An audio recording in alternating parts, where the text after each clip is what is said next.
దీనికోసం మీరు ఏం చేయాలి అంటే మీ మొబైల్లో సెట్టింగ్స్ ఉంటాయి చూసారా, సెట్టింగ్స్లోకి వెళ్ళిపోండి.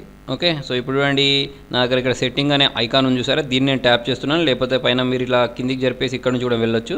ఓకే, సో దీనిలో మీరు ఏంటంటే పర్మిషన్స్ అని 3 సెట్టింగ్స్ ఉంటాయి. ఆ 3 సెట్టింగ్స్ జనరల్గా తెలిసే ఉంటాయి, కాకపోతే దీన్ని కావాలని ఇగ్నోర్ చేస్తూ ఉంటారు, లేకపోతే చాలామంది తెలియక ఇగ్నోర్ చేస్తూ ఉంటారు.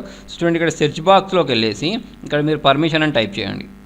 ఓకే, సో యాప్ పర్మిషన్స్ అని ఇక్కడ మీకు స్టార్టింగ్ ఒక ఆప్షన్ వచ్చింది చూసారా, దీన్ని సెర్చ్ చేయండి, దీన్ని ట్యాప్ చేయండి. దీన్ని ట్యాప్ చేసుకున్న తర్వాత ఇక్కడ స్టార్టింగ్ యాప్ పర్మిషన్స్ ఉంది చూసారా, దీన్ని ట్యాప్ చేయండి. దీన్ని ట్యాప్ చేసేస్తే మీకు చూడండి దీనిలో చాలా ఆప్షన్స్ వస్తాయి. దీనిలో మనకు కావాల్సింది ఏంటంటే మెయిన్గా మైక్రోఫోన్ ఒకటి, కెమెరా ఒకటి, తర్వాత వచ్చేసి కాంటాక్ట్స్ ఒకటి. ఓకే, సో మిగతావి కూడా అవసరమే, కాకపోతే ఇవి చాలా ఈ 3 మాత్రం కంపల్సరీ మనం ఏంటంటే కొన్ని డిసేబుల్ చేయాల్సిన సెట్టింగ్స్ ఉంటాయి. సో దానిలో చూసుకున్నట్టు చూడండి, ఫస్ట్ మనం కెమెరాలోకి వెళ్దాం.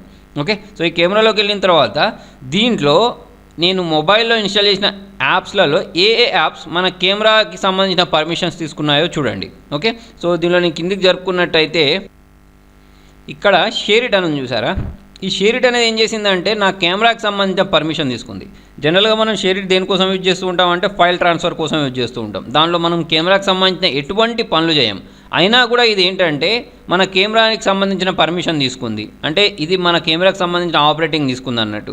సో దీన్ని మనం ఎనేబుల్ చేయాల్సిన అవసరం లేదు, దీన్ని డిసేబుల్ చేసేయండి. ఈ పర్మిషన్ అనేది డిసేబుల్ చేసేయాలి, ఎందుకంటే ఇది మీరు ఇక్కడ ఎనేబుల్ చేసి పెట్టారు అంటే అర్థం ఏంటి అంటే మీరు దీనికి పర్మిషన్ ఇచ్చినట్టే ఈ యాప్కి మీ కెమెరాని ఆపరేట్ చేయమని. ఓకే, సో అందుకోసం మనం ఏంటంటే దీన్ని ఎనేబుల్ అని చేసేసి దీన్ని డిసేబుల్ చేసుకోవాలి, ఎందుకంటే ఈ పర్మిషన్ దీనికి ఇవ్వాల్సిన అవసరం లేదు.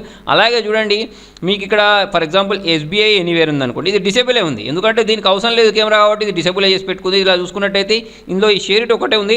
అయితే మీ మొబైల్లో ఏమేమైతే ఉన్నాయో దాంట్లో ఏమేమైతే కెమెరాకి సంబంధించిన పర్మిషన్స్ తీసుకుంటున్నాయో వాటిని డిసేబుల్ చేసేయండి.